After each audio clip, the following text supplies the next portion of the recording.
나 복수할 거야. 민소희, 이 나쁜 기집애.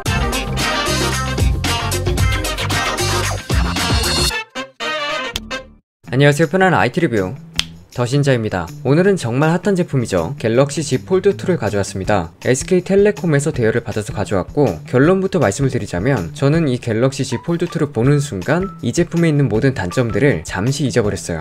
정말 이거는 꼭 한번 디지털 프라자에 가서 전시가 되어 있다면 직접 보시고 만져도 보고 해보시는 걸 추천드려요. 그만큼 굉장한 임팩트를 주는 그런 기기입니다. 정말 1세대 만에 이렇게 달라질 수가 있나 싶을 정도로 정말 많이 개선이 되었고, 분명 기존 갤럭시 폴드를 처음 접했을 때도 디자인적으로 예쁘다는 생각이 들었는데 이 갤럭시 Z 폴드2를 보고 나니까 이게 정말 대박이구나 라는 생각이 들었어요. 먼저 박스 외관부터 보면 G라고 되어 있죠. 그리고 아래쪽에는 Z 폴드 5G라고 되어 있습니다. 익히 알고 계시듯 이제 폴더블 폰은 G 라인으로 편성이 되었고, Z 플립에 이어 Z 폴드 2 5G로 나오게 되었습니다. 박스를 열 때 박스부터 프리미엄 기기구나 라는 느낌을 확 주더라고요. 근데 반전이 있죠. 이미 다들 아시는 반전, 기본 케이스가 없습니다. 보통 여기에 케이스가 들어있기 마련인데 사용 설명서와 유심핀만 들어있어요. 이거는 사전 예약 혜택에서 케이스를 선택하라는 이야기일까요? 일단 Z 폴드 2는 옆에다 두고 박스 내부를 살펴보면 고속 충전기가 들어있습니다. 25W 고속 충전기가 들어있고, C2C 케이블과 갤럭시 버즈가 아닌 C타입 이어폰이 들어있습니다. 기존에는 무선 이어폰이 들어있었는데 이 부분도 상당히 아쉬운 부분이죠. 아무래도 가격을 맞추기 위해 구성품을 조정했다는 게 합리적일 것 같아요. 이제 갤럭시 Z 폴드2를 자세히 살펴보자면 디자인은 정말 너무 예쁩니다. 지금 보여드리는 색상이 미스틱 블랙인데 유광이죠. 미스틱 브론즈 색상은 무광으로 되어 있습니다. 사실 저도 무광을 더 좋아하는데 색상이 브론즈라서 저는 유광이지만 블랙이 좀 더 끌리더라고요. 나중에 여러 액세서리를 착용할 것을 감안하면 블랙도 나쁘지 않아 보입니다. 외부 화면은 이전과 달리 꽉 차 있는 것을 볼 수 있고, 힌지 부분에 삼성 로고가 가운데로 옮겨온 것을 알 수 있습니다. 위아래를 보면 조금 다르게 마감 처리가 되어 있어요. 이런 부분에서 디자인적으로 완성도를 더 높여주는 느낌을 받았고, 아까 말씀드렸듯 유광이기 때문에 마치 거울처럼 보입니다. 후면에는 인덕션 카메라가 위치하고 있고 전면에는 펀치홀 카메라가 탑재되었습니다. 이제 화면을 펼쳐보면 7.6인치의 대형 디스플레이가 탑재되었습니다. 다이나믹 아몰레드 2X 인피니티 O 디스플레이가 탑재되었고 120Hz 화면 주사율도 지원합니다. 가변 주사율을 지원하죠. 화면을 보시면 이전보다 확실히 개선된 것을 알 수 있어요. UTG 울트라 씬 글래스로 완전히 얇은 접히는 유리가 탑재되었죠. 내구성도 좋아짐은 물론 화면도 이전보다 짱짱합니다. 이거는 갤럭시 Z 플립에도 탑재되었는데 보시면 화면으로도 비슷한 느낌을 주는 것을 알 수 있죠. 만졌을 때도 거의 비슷한 느낌을 받았습니다. 측면에는 음량 버튼과 전원 버튼은 지문인식과 통합되어 있고요. 부팅을 하는 순간에도 계속 치와와 화면을 보시면 거의 풀스크린인 것을 알 수 있습니다. 기존에 존재하던 노치가 사라지고 펀치홀이 탑재되었죠. 펀치홀의 크기가 아주 작은 크기는 아니지만 이전 노치와는 전혀 비교할 수 없을 정도로 깔끔해졌습니다. 그리고 베젤도 얇아졌고 모서리도 좀 더 각지게 되면서 딱 봤을 때 시야가 탁 트이는 그런 느낌을 받았습니다. 부팅 후 설정을 좀 해주도록 할게요.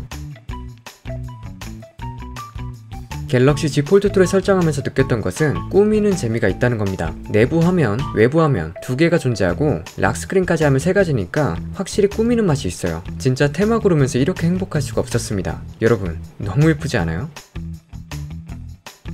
펼쳤을 때는 태블릿이고 닫았을 때는 스마트폰이니까 괜히 계속 설레더라고요. 여러분들도 이 영상으로 먼저 대리만족을 하셨으면 좋겠어요. 주름이 보이기는 하는데 이전보다 확실히 화면이 괜찮아 보이죠. 외부 화면은 4.6인치에서 6.2인치로 대폭 커졌습니다. 그래서 기존 갤럭시 폴드에서 아쉬운 점으로 언급되던 커버 스크린이 이제는 아쉽다고 전혀 말할 수 없을 정도로 좋아졌죠. 슈퍼 아몰레드 인피니티 O 디스플레이가 들어갔습니다. 이제는 외부 화면만 따로 사용하기에 크게 불편함이 없지만 화면 비율이 25대 9 비율로 세로로 좀 길죠. 영화 보기에는 좋겠네요.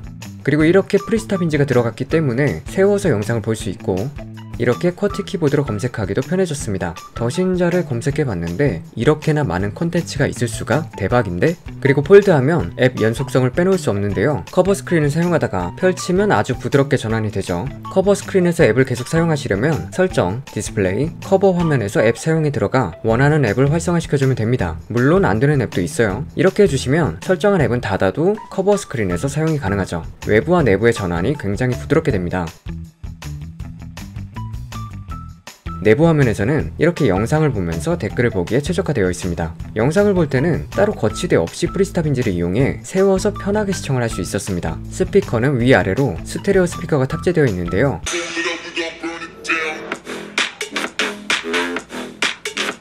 들어보시면 아시겠지만 굉장히 준수한 스피커가 들어가 있습니다. 다만 잡는 방향에 따라서 스피커를 막아버리는 경우가 있기 때문에 반대로 들어서 잡아야 스피커를 막지 않습니다. 램은 12기가, 저장 공간은 256기가인데 이거는 확실히 좀 아쉬운 부분이에요. 저는 익히 말해야뜻 클라우드 서비스를 많이 이용하지만 SD카드 확장이 불가능하면서 절대적으로 용량이 전작보다 줄어들었다는 것은 확실히 아쉬울 수밖에 없고 힌지 커스텀도 국내에 제공하지 않는 것도 아쉽고요. 그리고 내부 메인 스크린에는 120Hz 화면 주사율을 지원하기 때문에 부드럽게 작동을 하고 필요한 구간에 적절하게 화면을 조절해주기 때문에 배터리를 좀 더 아낄 수 있게 되었습니다. 그리고 태블릿 모드도 추가가 되었는데 이렇게 설정, 디스플레이, 화면 레이아웃 및 크기로 들어가시면 태블릿 모드, 일반 모드 설정이 가능합니다. 태블릿 모드를 설정 시 우리가 스마트폰에서 보던 그런 화면 말고 태블릿의 화면을 보여주죠. 일반으로 하면 이렇게 보입니다. 태블릿 모드로 태블릿에 최적화된 화면을 일부 앱에서 표시할 수 있고 이번에 플렉스 모드가 추가되었는데 이는 Z 플립에도 있는 기능입니다. 하이드 어웨이 힌지로 각도 조절이 가능해졌고 75도, 115도 사이에서 자유롭게 움직이고 고정시킬 수 있습니다. 이를 통해 이처럼 플렉스 모드 사용이 가능한데 카메라 앱에서 화면을 접게 되면 위아래로 나뉩니다. 위에서는 카메라로 찍는 화면을 보여주고 아래는 퀵뷰를 통해 찍는 사진을 바로바로 확인할 수 있죠. 물론 거치대 없이 고정이 가능하다는 점도 좋았습니다. 이외에도 사진 앱에서 사진, 동영상 컨트롤도 가능하죠. 폴드하면 또 빼놓을 수 없는 게 있는데 바로 멀티태스킹입니다. 큰 화면을 가지고 있기 때문에 멀티태스킹 하기에 좋죠. 하나면을 3개까지 나눠서 배치할 수 있습니다.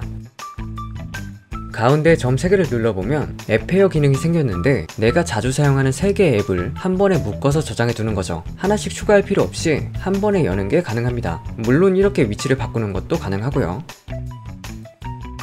카메라는 후면에 f2.2, 1200만화소 초광각, f1.8 1200만화소 광각, f2.4 1200만화소 망원, 그리고 내 외부에 f2.2 1000만화소 이렇게 총 5개의 카메라가 탑재되었습니다. 특히 좌측 상단에 보시면 커버 화면 미리 보기 버튼이 있는데 이 버튼을 눌러주시면 듀얼 프리뷰가 가능합니다. 즉 내부와 외부 모두 사진을 찍으면서 화면을 볼 수 있는 거죠. 이 부분은 정말 유용하게 쓸 수 있을 것 같아요. 찍어주는 사람도 볼 수 있고 찍히는 사람도 볼 수 있으니까요. 그리고 후면 카메라로 셀피를 찍는 것도 가능한데 이렇게 커버 스크린에서 카메라를 실행해주면 우측 상단에 셀피 버튼이 있습니다. 이 셀피 버튼을 누르고 펼쳐주게 되면 후면 카메라로 셀피를 찍을 수 있죠. 좋은 후면 카메라로 셀피를 찍는 게 가능합니다. 이런 식으로 말이죠. 간단하게 게임도 플레이해봤는데요. 화면이 크니까 몰입감이 상당히 좋습니다. 다만 아까도 말씀드렸듯 스피커를 막지 않고 게임을 해야겠죠. 물론 이렇게 메인 스크린으로 게임을 하다가 화면을 접어도 바로 이어서 게임이 가능합니다. 커버 스크린이 이제 거의 완벽하게 화면이 꽉 차게 되면서 이 커버 스크린만으로도 게임을 즐기기에 전혀 불편하지 않았고요. 당연히 커버 스크린에서 메인 스크린 전환도 쉽게 가능하고요. 화면이 크니까 정말 게임하기 좋겠다는 생각이 많이 들었습니다. 이제 스트리밍 게임들도 활성화가 많이 될 텐데 SKT 5GX를 통해 즐겨볼 수도 있겠죠.